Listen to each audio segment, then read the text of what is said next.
حضرت عمر سے روایت ہے کہ میں اور میرا ایک انصاری پڑوسی دونوں اطراف مدینہ کے ایک گاؤں بنی امیہ بن زید میں رہتے تھے، جو مدینے کے پورب کی طرف بلند گاؤں میں سے ہے۔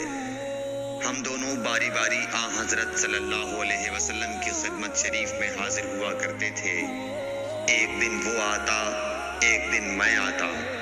جس دن میں آتا اس دن کی وحی کی اور رسول اللہ صلی اللہ علیہ وسلم کی فرمودہ دیگر باتوں کی اس کو خبر دے دیتا تھا، اور جب وہ آتا تو وہ بھی اسی طرح کرتا۔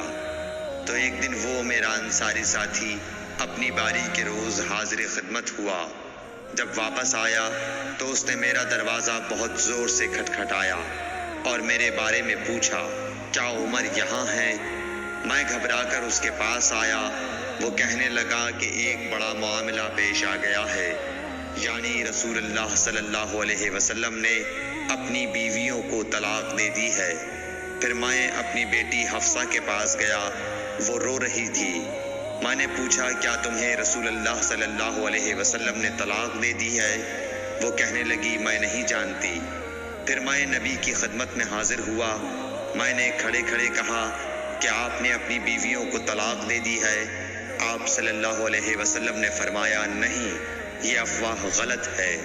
تب میں نے تعجب سے کہا، اللہ اکبر، اللہ بہت بڑا ہے۔ صحیح بخاری، حدیث نمبر 89۔